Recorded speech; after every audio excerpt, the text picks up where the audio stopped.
Hey, thank you for taking the time to click on today's video. Let me ask a question. As you get closer to retirement and you're thinking about going into retirement, would you prefer to have a retirement income stream that's more predictable, or would you prefer to have one that's more random, more sporadic? Obviously, the answer for every American today is we want to be able to know what kind of income we're going to be able to have, and we want to know that that income is going to be consistent. Today, what we're going to look at is something called sequence of returns. So very often we think about returns as being total return. Total return meaning I invested in this stock for $10. What is the stock going to be worth in the future? If it went up in value, well, I made a return.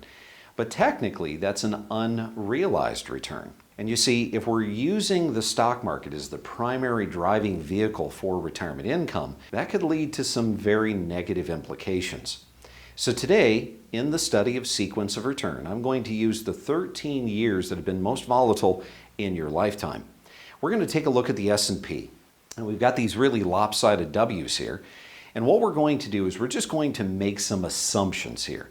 We're going to assume that in year 2000, you had $1 million that you had invested in the S&P 500. That's a pretty handsome sum to save for retirement. But what we know from history, though, is that from 2000 to 2003, down here, the stock market, the S&P 500, it lost half, 50%.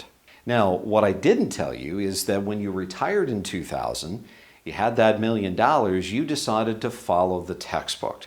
And what this meant was the textbooks tell us that we should be able to withdraw 4% for the rest of our life and never run out of money. Well, let's just kind of prove that theory. We started taking out $40,000 every single year. Okay, that's the 4% rule.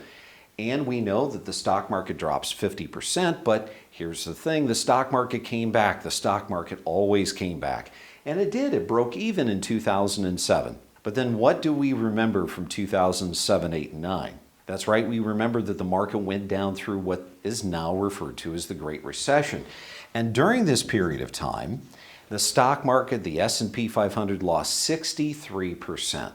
Now, did the market recover? It absolutely did. It recovered and broke even in 2013. But do you remember what you started with? You started with $1 million.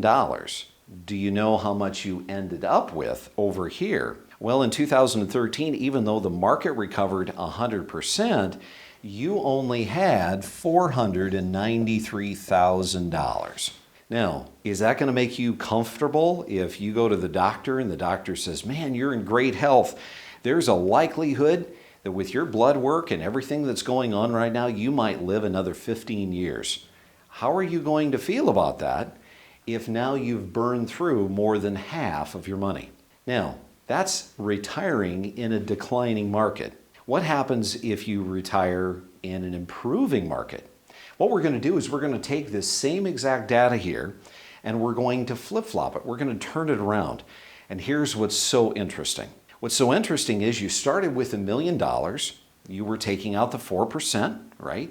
And instead of the market going down, the market went up. And then the market went back down, and then the market went back up, and then the market went back down again. But in this case, you have a completely different set of numbers. You started with $1 million here, you took out your $40,000 per year, and what you ended up with 13 years later is a total of $924,000.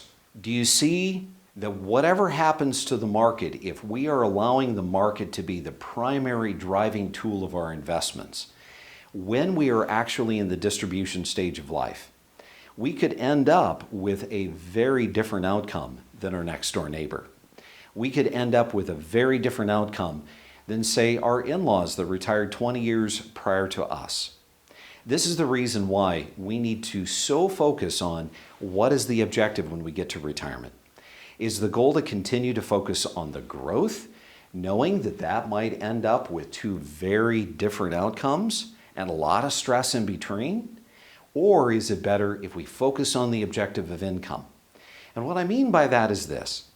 Everything that we can invest in the world today, whether it's stocks, whether it's bonds, whether it's CDs, we can invest in two different forms. We can invest in the growth form that provides us no income, or we can begin to adapt and adopt the income form.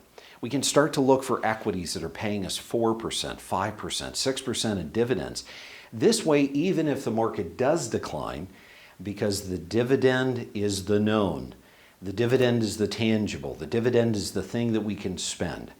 Now we can have less stress in retirement, knowing that our principal isn't having to be sold to create the income that we want to have to do the fun things in life we want to do.